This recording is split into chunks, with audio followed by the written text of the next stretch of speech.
ઓમ નમઃ શિવાય અને હર હર મહાદેવ શિવ ભક્તો, હિન્દુ સનાતન ધર્મના દરેક લોકોને, મારી સાથે જોડાયેલા તમામ શિવ ભક્તોને મારા મહાદેવ. શિવ ભક્તો, આજના વિડીયોનું ટાઇટલ ખૂબ સરસ છે કે રખડતા ભટકતા જીવનમાં મનને શાંતિ મળી જાય જો પ્રભાતે અને સંધ્યા સમયે ઓમ નમઃ શિવાયના જાપ થઈ જાય. શિવ ભક્તો, ઓમ નમઃ શિવાય તે જગતનો મૂળ મંત્ર છે. જે માનવ સવારે અને સંધ્યા સમયે ઓમ નમઃ શિવાયના જાપ કરે છે તેના મનને શાંતિ 100% મળી જ જાય છે. ભગવાન શિવજી તે માનવને ઓમ નમઃ શિવાય કરવાવાળા માનવને, જાપ કરવાવાળા માનવના મનને શાંત કરે છે, સ્થિર કરે છે. અને તમે જુઓ શિવ ભક્તો કે આપણા ઋષિમુનિઓ, તમે જૂની અને પૌરાણિક સિરિયલો ટીવીમાં જોઈ છે કે આપણા ઋષિમુનિઓ ઓમ નમઃ શિવાયના જાપ કરતા. જેટલા પણ દેવતાઓએ આ ધરતી ઉપર જન્મ લીધો તેણે પણ ઓમ નમઃ શિવાયના જપ કરી અને પોતાનો ભવ પાર કર્યો છે.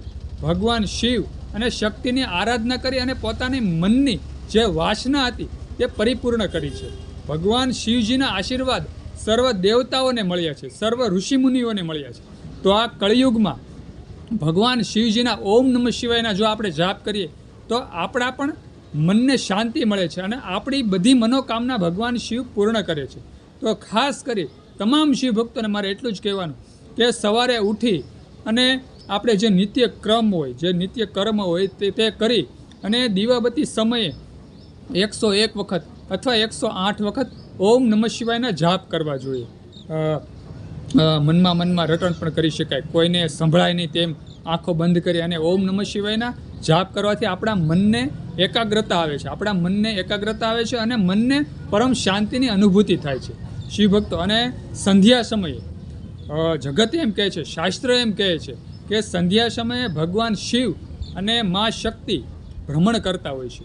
કેટલા લોકો, કેટલા ભક્તો આ ધરતી ઉપર તેમનું સ્મરણ કરે છે તે જોતા હોય છે. તો ખાસ કરી અને સંધ્યા સમયે પણ ઓમ નમઃ શિવાયના જાપ કરવા જોઈએ, જેથી કરી અને આપણું જીવન, આપણું એક કહેવાય ને કે સાંજ, આપણા જે દિવસો હોય, પૂર્ણ થવાના દિવસો છે તે ભગવાન શિવ અને શક્તિ સારા કરે છે. આપણે જાતા દુઃખ નથી જોવું પડતું. શિવ ભક્તો, આપણા દરેક દિવસો ભગવાન શિવ અને શક્તિ સારા કરે છે જો આપણે સંધ્યા સમયે પણ ઓમ નમઃ શિવાયના જાપ કરીએ. તો બધા શિવ ભક્તોને એટલું જ કહેવાનું કે પ્રભાતે અને સંધ્યા સમયે ઓમ નમઃ શિવાયના જાપ કરો. અને જે લોકો, જે શિવ ભક્તો અત્યારે વિડીયો જોઈ રહ્યા છે તેને ખાસ એટલું કહેવાનું કે મેં ગઈકાલના વિડીયોમાં એક સુંદર માહિતી આપી છે કે 16, 12 અને 2024 અને સોમવારે આદ્રા નક્ષત્ર છે. માક્ષર માસ છે, અત્યારે માક્ષર માસ ચાલી રહ્યો છે આપણા ગુજરાતી મહિના પ્રમાણે.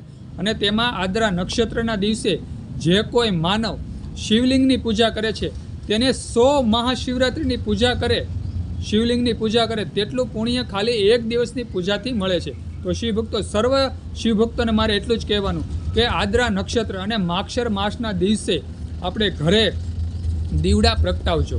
અને સર્વ શિવભક્તોને એટલું કહેવાનું કે શિવલિંગની પૂજા ખાસ કરજો.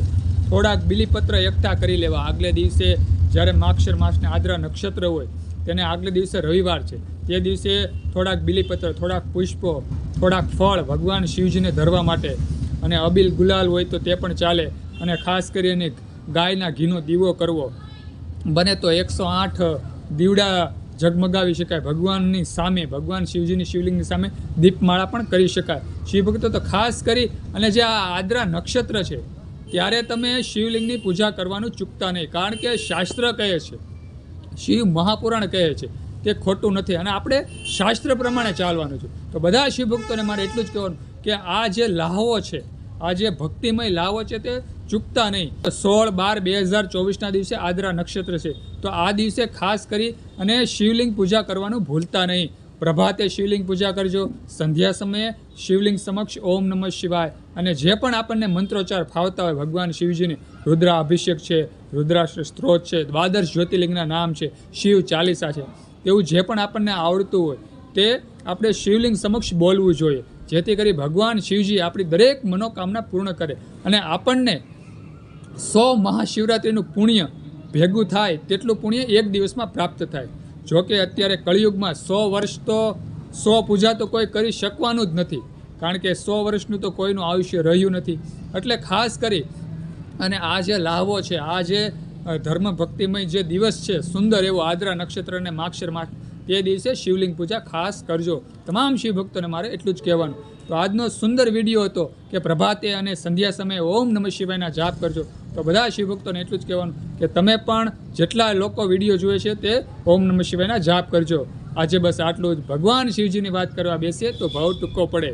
એક ભવ હોય કે 1000 ભવ હોય, ટૂંકા પડે અને ટૂંકા પડે. કારણ કે ભગવાન શિવજીનો મહિમા અપરંપાર છે. તો બધા શિવભક્તોને હર હર મહાદેવ હર અને ઓમ નમઃ શિવાય.